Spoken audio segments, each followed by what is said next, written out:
Hi, everyone, and welcome to today's Startup Equity Matters podcast. As you know, this podcast is about startup equity. We try and unpack cool stories, insights from real startup people who are getting it done to make life easier for you, because it's kind of sometimes a bit hard to work out what's going on out there with startup equity.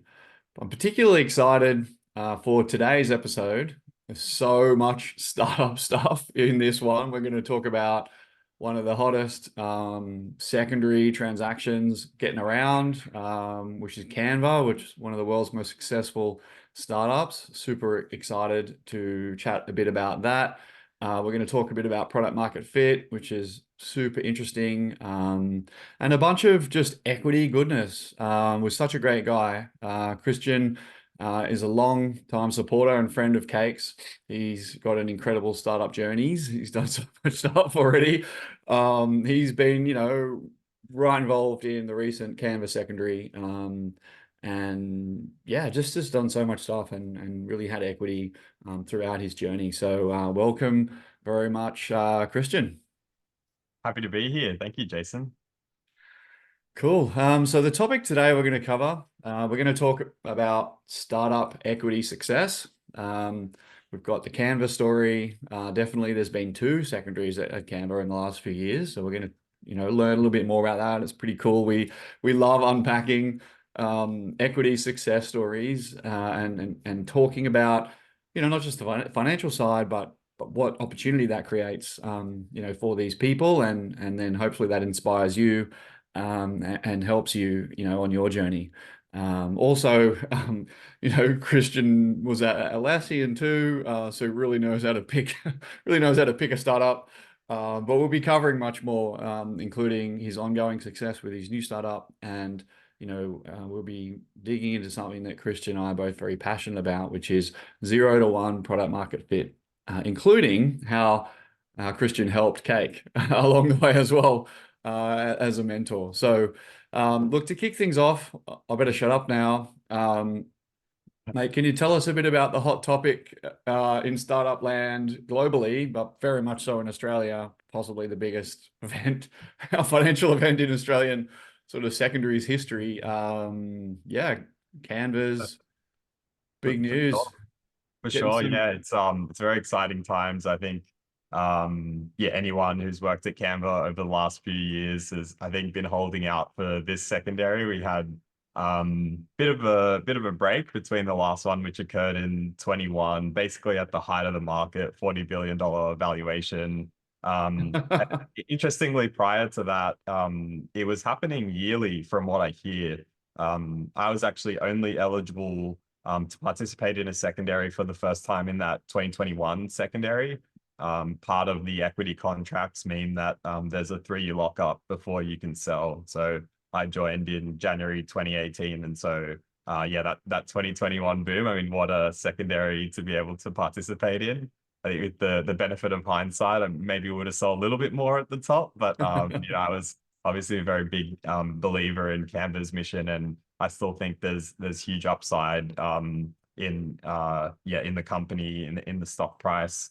Yeah, very widely known at this stage that there was a revaluation to 26 billion in terms of the company valuation. So a bit of a markdown, just as the public tech companies were struggling with that kind of post-COVID boom crash and multiples readjusting. So I don't think you'll find too many other companies that have ARR growing from 1 billion to 2 billion, and then have their valuation slashed at the same time.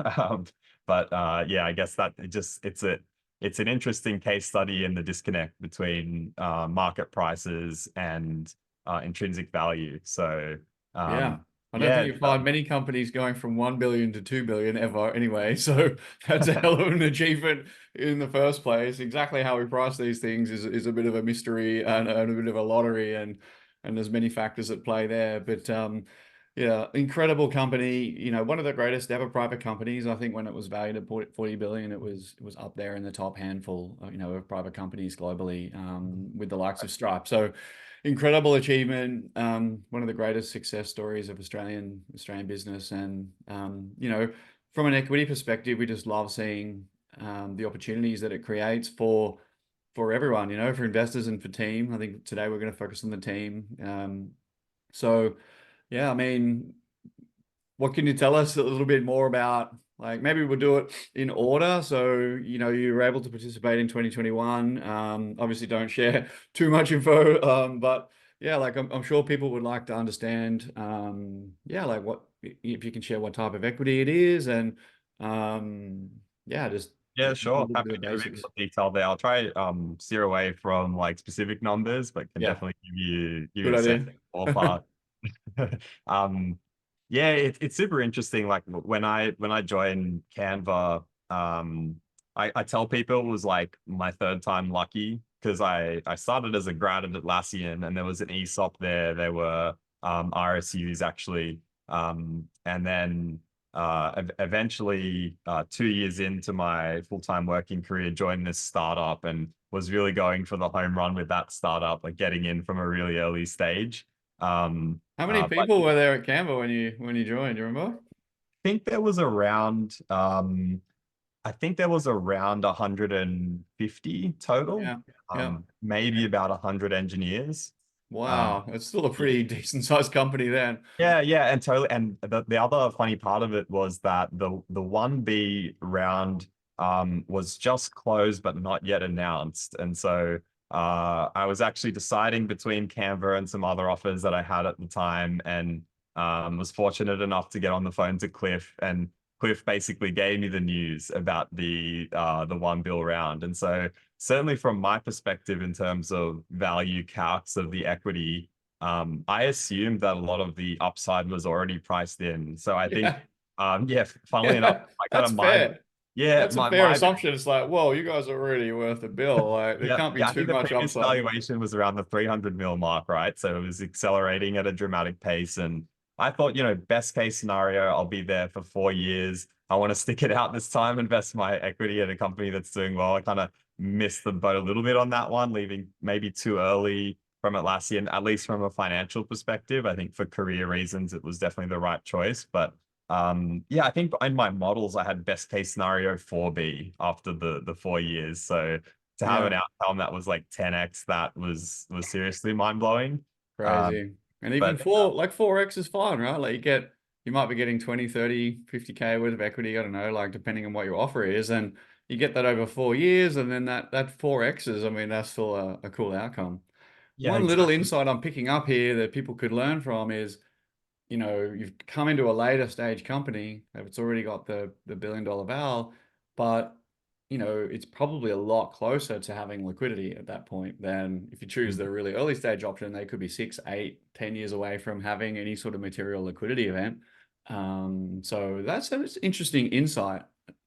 Totally. I think it was a sweet spot for me in my career as well. At Atlassian, for comparison, it was about 600 devs, over 1,000 staff when I joined. And when I left, it was over 1,000 devs, many thousands of staff globally. And so going from that environment to startup, it was like me and a few other people in a room. That was kind of like two polar ends of the spectrum. And then I think Canva was that sweet spot where it very much was de-risked. They had an amazing growth trajectory, the really smart people that I could learn from, and just a great culture as well. Like excellent job by Canva's, they call it the vibe team or experience team, at creating like a really fun atmosphere around the company office and culture and things like season openers. But yeah, back to your question. So Atlassian was the RSUs, Canva was options actually. So a little different, but ESOP options. And yeah, the market rates at that time, and I don't think it's too different now, so I'm happy to share ballpark there. But if you actually did the math on what the shares are worth at the bill valuation, it was kind of in the order of, a couple $100,000 dollars over the 4 year period. And so seemed reasonable at that time, like kind of comparing to other offers. I thought, okay, great. Yeah, maybe there's a bit more risk with this company, being earlier stage than say like an Atlassian, which at that point was already public. And so you would receive your equity grants and could sell them immediately. I knew with Canva there was this illiquidity factor, but then hopefully more growth to make up for it. And so yeah, took the deal and continued to, or started working and then continued to work on the business, and then kind of saw the magic unfold, I guess, over the years to come. Amazing. So many people would be in a similar boat right now, and it's very exciting to hear of the success and yeah, I'm really happy for you, man. That's so cool. Thank you. Yeah, so then yeah, so secondary in 2021, and so has it been happening yearly, or was there a little gap just because of the like it's hard to price things for a few years, or just like maybe there just Yeah, so wasn't enough liquidity in the market, or what's going on? although I wasn't able to participate, I think it was happening yearly prior to 2021. I Mm, don't know how early that started, but speaking with some of my former colleagues, I believe it was happening at least yearly, sometimes even more. And at the time, there's a transition probably happening at the moment because of the recent fallout. But at the time, this was all facilitated through the Carter platform. So Carter actually had a secondaries workflow in their product, and the way that it would work is you get this email saying, hey, there's a tender offer that's now in progress, and usually they give you about a month to put in your requested I don't know whether it's called allocation or submission for how much you'd like to sell. mm, Um, and then yeah, once the month is over, and it's usually a large institutional on the other side that's already committed to buy, you know, usually like hundreds of millions or even billions worth of stock. mm, And yeah, then the process closes after that month. You know, that's the last chance you get to put in your submission, and then the orders get filled. yeah, And so yeah, for the first, as I said, the first chance I had to participate was 2021, and yeah, for me that was it was basically the biggest outcome of my career financially. And I think would be the case for most Canva people. I think I'd had a bit of a small win from the Atlassian equity, but I was much more junior in my career. The company was later stage, and so the equity was just much smaller in comparison. mm, Um, and so yeah,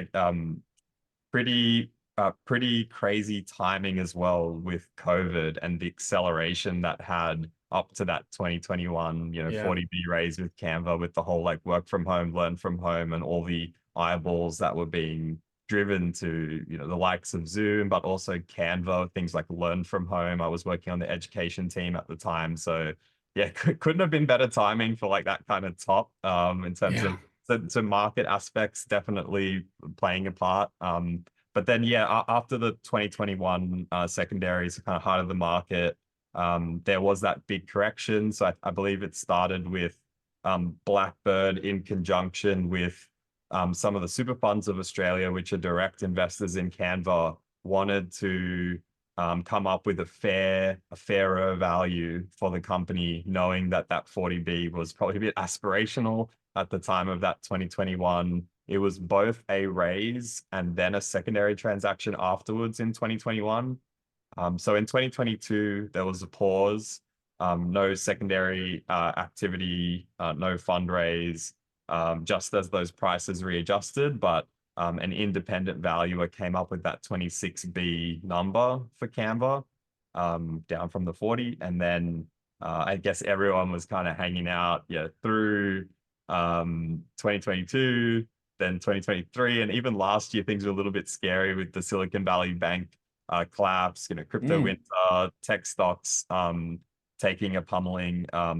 But I think, at least from my perspective, from a macro perspective, I think things really started to improve towards the end of last year, and some certainty around interest rates as well, kind of hitting their peak. And then you start to see public, tech companies and their valuations improve.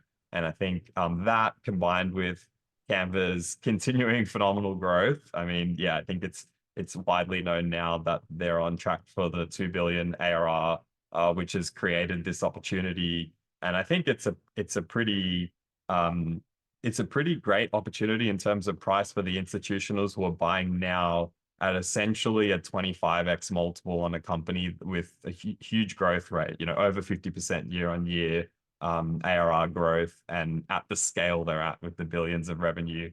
And yeah, here we are. That's basically happened now over the last month, and I believe people were paid or the orders filled about 2 weeks ago. Yeah, amazing. I'll just dive into a couple of things there. Just to reiterate a couple of those key points that we're very passionate about as well, which is, I guess, the financial power of equity. Canva is an exceptional case. And so, but even if you're at 1 or 2 or 3 billion, if you've started out in, seed stage or Series A stage, the ability to create wealth for your team, and within these teams is incredible. And it's hard to save money from a salary. Everyone knows cost of like living pressures are intense, and wages don't keep pace with all this cost of living pressure and house price growth, and so it's getting harder and harder. But to be able to work in a startup and get equity in good startups that have good culture around their equity, and the teams participate, and there are regular opportunities to create liquidity. Our teams can create real life-changing wealth. And in this case, we're talking about, the home run outcome, but there's lots of great outcomes that can be achieved by startups, all the way through the different stages of success. And I'm just super excited to be able to highlight that today with you. So thanks so much for sharing that. And the annual piece of it, I think, is worth digging into as well, because, as startup leaders and when we're building our culture, once we get to a certain point in the journey, and, you can't go too early these days, you do need to have, say, let's call it Series B level maturity in your company. Perhaps you can squeeze it out a little bit earlier. We would like to think so at Cake, but not really that cool yet.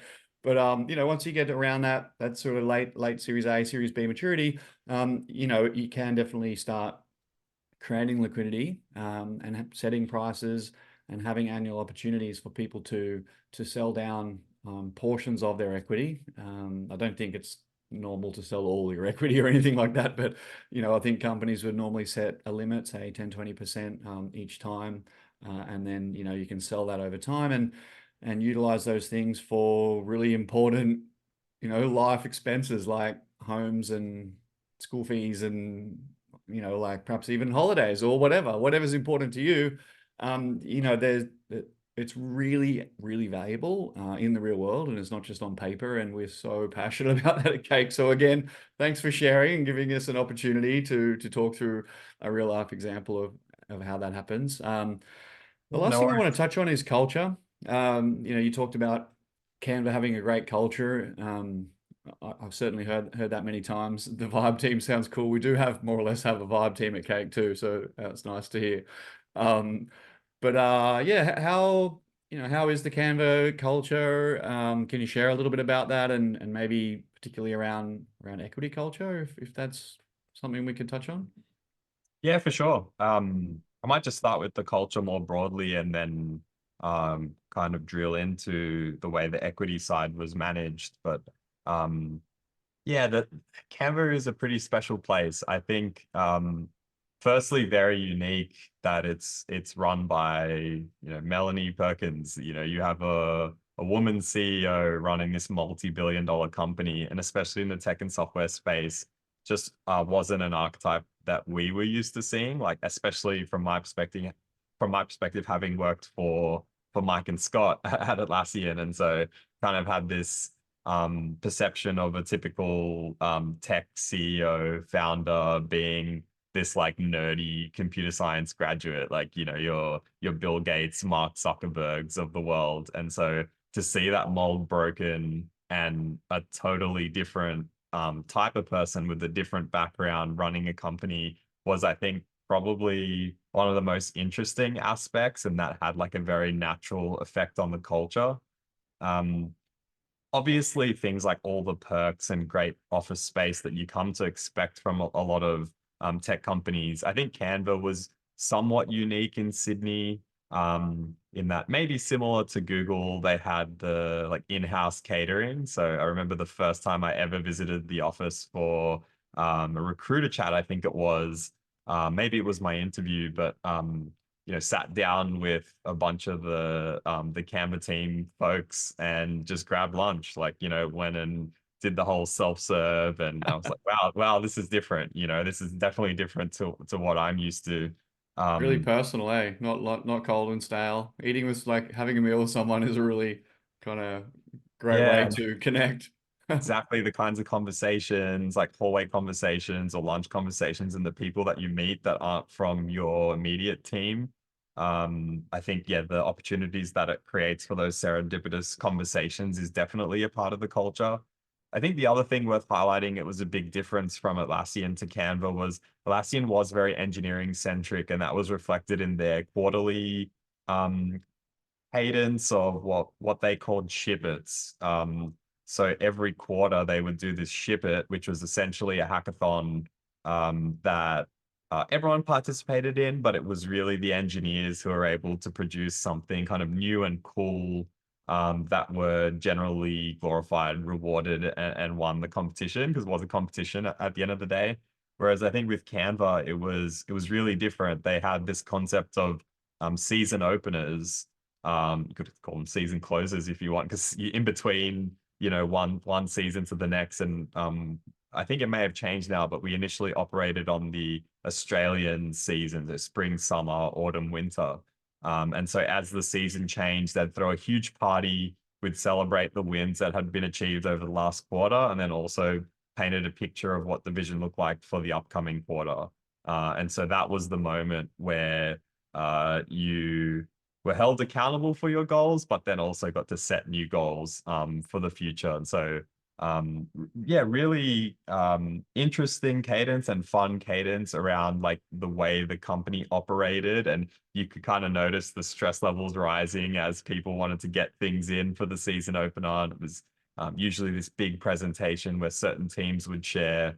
And some of them, few of them, but some of them were actually opened up to the public. So at one point, we had this season opener that was at Luna Park, and all the press were invited. And so, kind of starting to see the real beginnings of a roadshow or a kind of event. Atlassian has things like Summit and Atlas Camp, Apple with WWDC.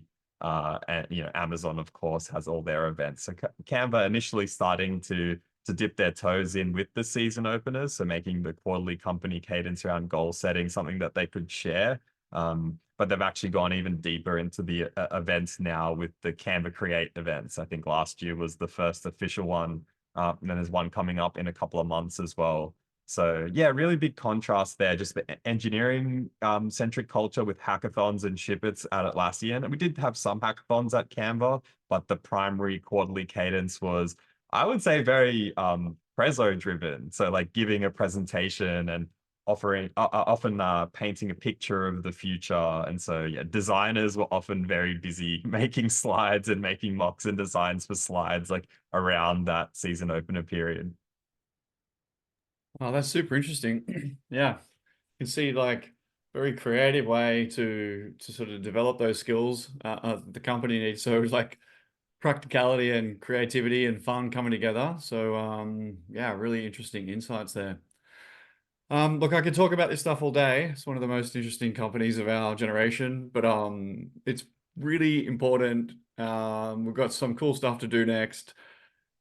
You've got one of the best like new startups like going around. There's YC, there's like an incredible round. I don't know what you can share about your round, but like you've got some great investors backing you. So congrats on the new venture. Like to keep the equity story, like, okay, so had a really successful career, like learned some great stuff from the best companies, created a little bit of financial freedom for yourself. Congratulations. Won't, let's not talk numbers, but obviously created some space, right? And then and now you're doing something super exciting. Yeah, tell us about the new mission. Yeah, for sure. So yeah, I spent almost 5 years at Canva, and so getting towards the end of that period, late 2022, good friend of mine, Simon, now my co-founder, this product idea that he had, and At the time, so probably from early, maybe even late 2019 to through to 2022, I was involved with StartMate as well. And so working with startups and giving advice, that's how we both met through the StartMate program, was something that I do regularly. So I didn't really think too much of it, other than the fact that this was someone that I knew very well. Obviously wanted to help my friend out. And so I think we yeah, tried to get you on the cake. I think everyone you've mentored's tried to get you on board. So there must have been something special about this project. yeah, it definitely it was super interesting in terms of the product for me, but also the opportunity to build something from scratch when it was like just an idea, and to be able to get that off the ground, I think was appealing. I think yeah, where YC came into it was my co-founder Simon, well, he was a friend at the time, thought that the best path forward for us was to apply to YC. And so I didn't really think much of it, honestly. Like I knew of YC from the early days when I was in, university and seeing the likes of Dropbox, Airbnb come out of YC. Um, but I knew that the accelerator was kind of into the like more mature phase of its life cycle, like larger batches, and I knew that they were always inundated with applications. So I thought the probability of success through applying was going to be very low, but worth a shot anyway, as like kind of a catalyst to get this possible venture started. And so recorded a quick 10-minute video, sent that off. A month went by, didn't hear from YC. And so I was very happy in my role at Canva. I'd worked in a bunch of different teams, and I was actually I joined this new team, the collaboration team, that was working a lot of the commenting, real-time cursors, experience, the way that users interact with each other within the product. And so it was loving the work, loving the team, but then always had this like startup itch that I wanted to scratch because I'd never gone out and started something of my own. And kind of approaching, 10 years in the industry, I was like, well, it's kind of that point of like now or never. Like, I think if I don't do it now, I could totally see myself like maybe settling down. Eventually, I will have kids. I have a long-term partner. And so, yes, definitely saw it as my opportunity, especially with that kind of financial security goal achieved, the financial independence. I was like, okay, now could be the time to start thinking about this. But yeah, after that month went by, got an email, got to me somewhat out of the blue from YC, and they wanted to jump on a call. So yeah, very quick call. I think it's 10-minute interviews as well for YC. The batch sizes are quite large, like 200 plus companies, and so we got a lot to get through. And yeah, had the chat, and before we knew it, pretty much 24 hours later, they're like, "Yep, you're in." So that basically secures you 500K US in investment. Wow. Um, That's a quick for yeah, 500. Bam, yeah, 10 yeah, minutes. yeah, exactly. I think it was like maybe half an hour for us to like prepare and record the initial video, and then 10 minutes. So probably like most efficient fundraise Yeah. that I've heard of in terms of like, yeah, accelerator application and so on. And it was still an idea. Like we were still at our jobs at that time, which was the other really surprising thing. I didn't know how much they were going to discount our application because of that. Hmm. Um, Yeah, but yeah, I think my JCal pitch, I think my JCal pitch off the back of StartMate was in the same ballpark.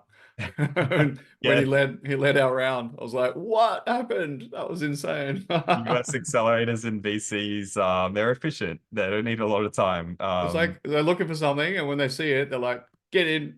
Yeah, that's it. And so, yeah, when I had that opportunity presented to me, and it was like, okay, 500K opportunity to start a business versus I'll hang around at Canva and go for the next promo, probably become an engineering manager and be managing a bunch of team leads. I knew which one I would kick myself more about if I didn't take the opportunity. I think, yeah, even natural, competitive aspects of it, with my co-founder and friend Simon. And I thought, the fear in the back of my mind was like, I would be so upset with myself if in 2 or 3 years' time he goes off and starts this and I never joined and it completely exploded and blew up. And I think definitely started to believe that there was something in the original idea and what the unique solution that we'd be able to bring to the space with the experience that we had. He was at Atlassian for about 4 years prior to the YC application, and I was at Canva. And so And then tell yeah, us that what's the index mission like, and what's happening in 2024? totally. So yeah, really broadly, it's a collaboration tool for software companies to make them more efficient. And then more specifically, and this actually relates to some of the stuff I was saying around the Canva season opener process, but Canva and basically all software companies have this process of goal setting, and it's usually on a quarterly basis. So some people call it OKRs. And OKRs is kind of, a lot of people are OKR allergic. They don't really like frameworks around these things. I think I would consider Canva in that category, where Canva just called them goals. And so when I started at Canva, it was a very simple system where there was few enough of us that the product team could get together in person in the office, and everyone would write down their set of goals on these like A4 sheets, one sheet per goal.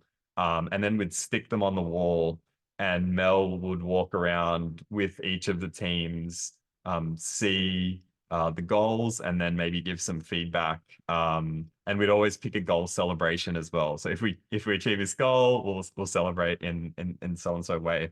So that worked well up to maybe a few hundred people in the company. I think certainly when it started to near around the 500 employee mark, like the whole posters on the wall thing didn't really scale. And so Canva adopted a spreadsheet. They just had this one big G sheet for all the company goals. And so G sheet, Sometimes sheets are hard to beat. yeah, exactly. So yeah, G sheet was like, great first digital solution, better than the posters on the wall. But that was kind of my vantage point. And then Simon at Atlassian, a much more mature company, was also seeing how Atlassian was doing goal setting, and the fact that they struggled to use a lot of their own products to do it. So they had to create these internal tools or try and integrate a bunch of systems, or even create new systems, new products to try and solve this problem. And so we definitely saw the delivery side of software development and project management as a pretty well solved problem. So, you got the likes of Jira, Asana, Monday, and more recently Linear. But this whole planning side, so things like prioritization, road mapping, collecting feedback and using that as evidence to prioritize certain projects over others. How do you figure out the stack rank of the most important projects? That seemed like a whole bunch of white space, a huge area that there were some product solutions in, but none that we saw that were really compelling to the teams or the companies that we were working at. And so that was our opportunity. So yeah, Love we've it. been working on Index for the last year. We're in private beta at the moment, but yeah, watch this space. Definitely moving towards a more public launch in the coming weeks, maybe coming Pretty months. soon. Pretty soon. What's the Yep. website? Yep. So it's index.inc is the Sweet. site. Check it Um, out, everyone. And then, yeah. like, on the equity side of things, I know you're really early days. Have you got like an ESOP set up yet, or is it just Yep. founders? Yeah, you It's have. yeah, it's really simple. Sweet. So we had to set up a US C Corp as the parent entity, and that's Mm, where we received the YC funds. In yep. terms of Simon and I split 50-50 for our founders share, YC, and then again, watch this space on fundraise. I'll be able to reveal a little bit more about that in the coming months. But I'm glad yeah, I didn't say anything. There's some cool people back in this company, so definitely keep an eye on it. yeah. So yeah, investors have their share, and then at the moment there's an amount that's reserved for employees. So yeah, we have set up the foundations of the ESOP. And you've got incredible lessons from, your experience to be able to bring through. So, if I could editorialize a tad, so, we've got, you had a big choice to make, right? Do you stay and manage the team and continue to, to build your career that way? And if you hadn't have had equity in these companies and you hadn't have had an exit, I would suggest you'd be more inclined to go that path because you're really still trying to set yourself up more financially. And, but because of the prior successes, it gives you more freedom, being able to take more risk and doing something that you're much more passionate about, I think, Totally. and is more exciting to you. So love seeing that, love seeing the opportunity to create new innovation and bring all that IP, into new things. Something that we're so grateful to see happening in the ecosystem, even though Cake has not been directly responsible for any of these things, but there are other good, there are other good ways to do it out there. I don't know what they Hey, are, you're but facilitating it for thousands of other companies. So we're yeah. doing our bit. We're doing our bit. But look, it's just cool to see it all happening, and that's really exciting. So congrats on all that. And one thing we wanted to touch on also is like 0 to 1 product market fit. You're sort of doing it now. You helped us do it at Cake. When we first met, we were in StartMate, which is Australia's YC, I suppose. It's our top accelerator down here, and it's backed by a wonderful VC and Blackbird and network of mentors. A lot of the best people in the Australian ecosystem are in there. And Christian was there when we were there, and we were doing, I don't know, 10, 20K in MRR at the time, very early days, trying to work out how to scale. And yeah, so you were super instrumental in helping us. The big win we had together that I remember is helping us understand how to tackle the global market, because we're finding a little bit of product market fit in Australia, but it was such a small market in our niche, and we had to expand the market size. And your experience was very helpful in helping us understand how we could open up the globe and tackle a much bigger market and try and find product market fit in a way that allowed us to get funding. Because if you're going to try and raise like 2 or 3 million bucks, you have to be able to show that your market size is pretty serious. And yeah, so thanks for your help in doing that. Or I really enjoyed working together actually, and big kudos to you guys for the progress as well. I think of my angel investment portfolio of let's say 10 to 20 companies, I think Cake would have to be up there in terms of performance and valuation growth and kind of what I'm expecting in terms of return. I think Happy to I help. see Happy the to help. ARR numbers. So, Hopefully one day we can rival your Canva outcome for you, mate. Hey, that's what we're trying to that would be epic. That yeah, yeah, here's to that.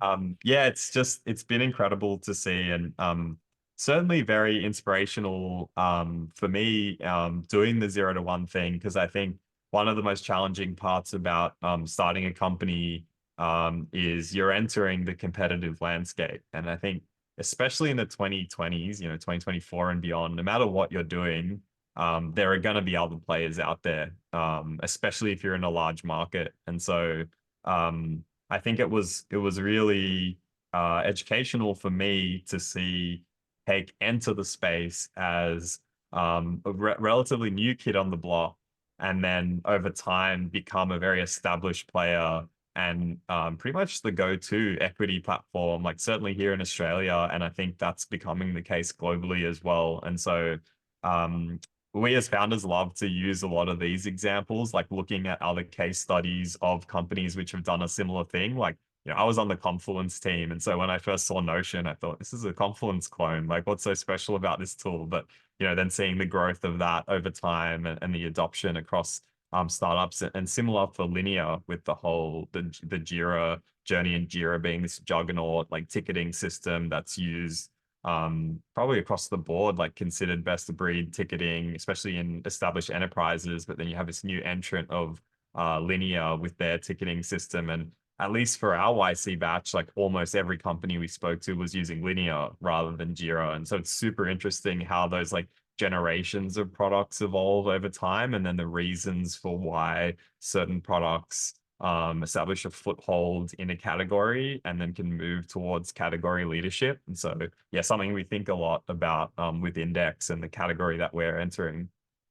Yeah, it's super insightful. Obviously in the beginning with Cake, when we were raising capital, everyone's like, well, there's Carter. Like, so why do you need to exist? And we were like, hang on a sec, it's a big market, it's a big world. Like, they might be worth 10 billion, but just look at the size of all the private companies in the world and all the different types of company. And So there's regional niches, there's customer niches, there's customer size niches, there's verticals, there's so many different ways that you can enter a space, there's different channels you can use, and these are all, you know, all opportunities for you to build a company, get product market fit, and you don't want to be too focused on the competition. You want to be really focused on the customer. And if you do that, it's quite possible that you can create yourself a bit of space that's a bit bigger than you think, and you can build a really great company.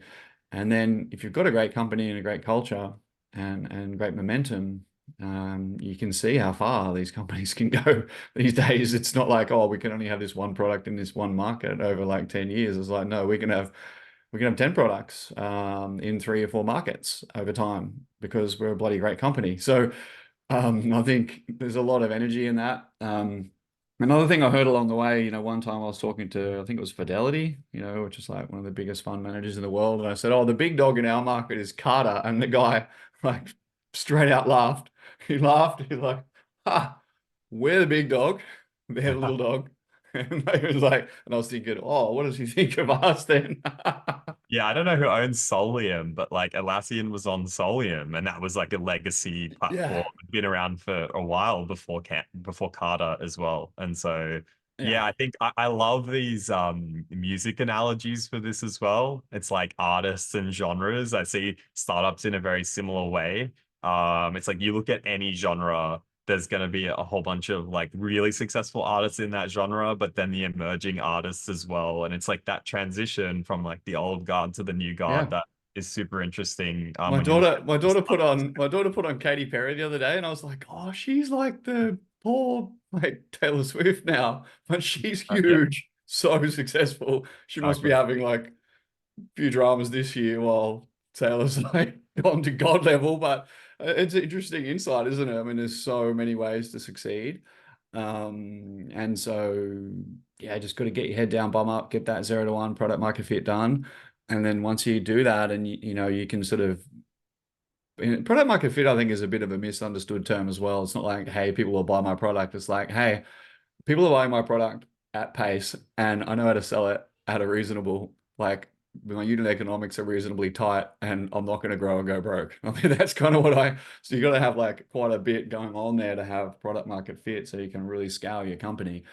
Um, Totally. I think the whole product craftsmanship side is something that we've been really leaning into too, and seeing that from the likes of products like Notion, Linear, and so on, where they're winning on that product experience. Even the Canvas of the world relative to like the Adobe suite, like they're always squarely focused on competing with the Adobe suite over time. Maybe not initially because they were going for non-professional designers, but with the recent acquisition of Affinity, that's one of the competitors to the Adobe Creative Cloud suite. Like they're much more squarely going head on against Adobe now, and so you're always going to have competition. And I think it's about finding those competitive edges that you can have, and that might be product craftsmanship, might be user experience, it might be distribution, brand. But yeah, I think for us, that whole product craftsmanship side has been something that's been very inspirational, looking at a lot of the new tools that have emerged over the last few years. so what's the big product market fit work you're doing at the moment that you can share? What are your sort of, Q2, Q3? What are the big tests or goals or theories or processes that you're going through to try and make progress? Yeah, totally. So for us, there's been a lot of foundational work on the core, like table stakes experience. So we've started with a very spreadsheet-like interface. So something that a lot of users would be familiar with if they've used things like G Sheets, of course, Airtable, Notion data tables. And That's so cool. It's probably lower cost as well and easier to iterate without like heaps of funky like UI on top. yeah, we just found that people kept going back to spreadsheets, and that whole G Sheet example with the Canva goals. Like they've essentially moved off it now, but it took some time for them to move away. And so we So thought there's flexible, so powerful. There's just so many ways you can edit it and move it. With planning, it's like so much information, like visually available with that format. Eh? Exactly. So we wanted to start with that familiar interface. We of course have other features as well now, other views for that data. So like the roadmap view, board style views. But really the last 12 months for us has been working closely with our early customers. So we were lucky enough to land number of customers within our last 12 months of essentially being in private beta and then working very closely with them. You could call them design partners, if you will, where they're constantly providing us feedback on the core value proposition and a lot of the table stakes features that just need to be there. But for us, really, it's about also looking at those key differentiators. So I did mention the whole like feedback side is really interesting to us. We haven't seen too many tools that do a great job at tying customer feedback to roadmap items, and especially doing it in a way that doesn't require a lot of work on the PM teams, user researchers, designers, and so on. But there's so many things that we're dreaming about building into the product in terms of like those kind of massive time savers for both small teams, like, 1 to 5 person teams, even like a single product manager using this planning product with their team, right up to like massive enterprises, Canva scale and beyond, where they're planning large work streams that will be contributed to by hundreds of engineers. And so, yeah, approaching launch, I think we now have a really solid foundation, a lot of those table stakes in, and that's what takes the initial, year or so of build to like really make happen, and why we've stayed in private beta so we can really refine that. But very excited to go out publicly and then finally open the top of funnel a little bit more, be having a lot more eyeballs on the product, and that's going to mean more feedback for us, and then clearer direction on our roadmap and the areas we need to focus on. Very cool. Look, as every topic we've talked about today, I could talk much more about that, but we're nearly out of our like time, and I really want to respect your calendar today.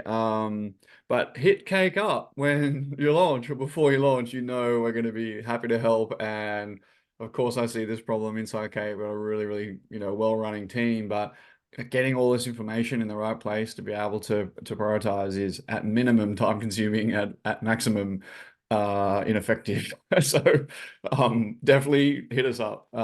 We'd love to Thanks, check it Jason. out. Yeah, appreciate that.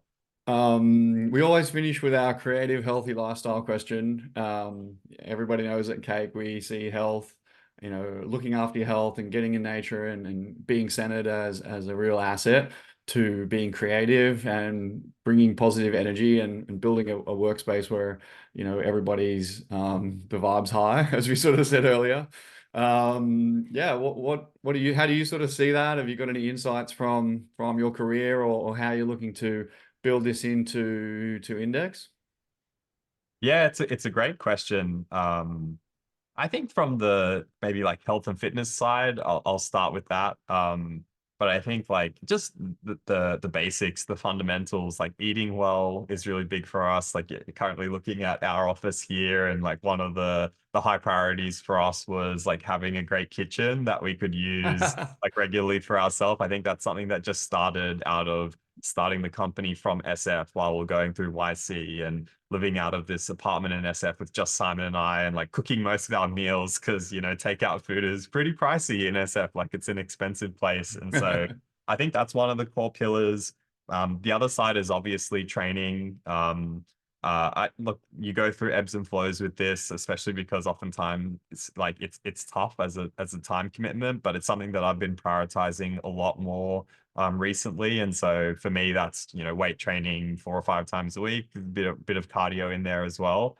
And I think the other big pillar, so this is just for me personally, is just like a sense of fun that's challenging outside of work. So something that I can fully focus on. And I usually spend like Sundays doing these kinds of activities. So as of earlier this year, I've actually become certified as a recreational pilot. And so I've been in flight training from when I started at Canva.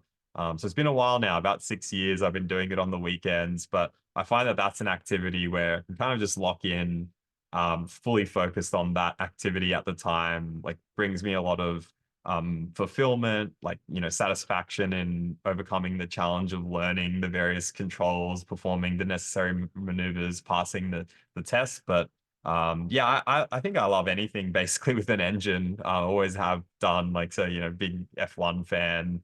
Kind of grew up watching that, and more recently been doing a little bit of off-roading as well for the first time.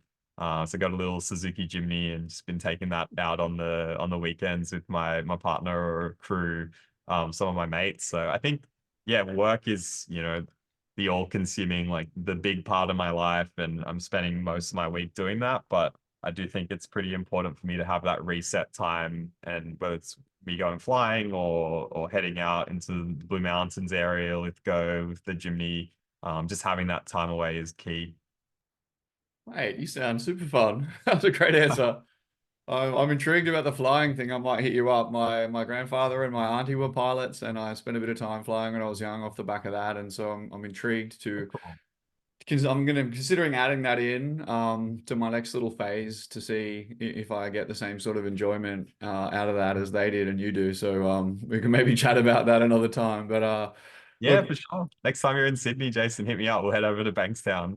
no way. I'd love that. That'd be so fun. Cool, man. Look, I was excited. I thought this would be a killer ep, and it definitely was.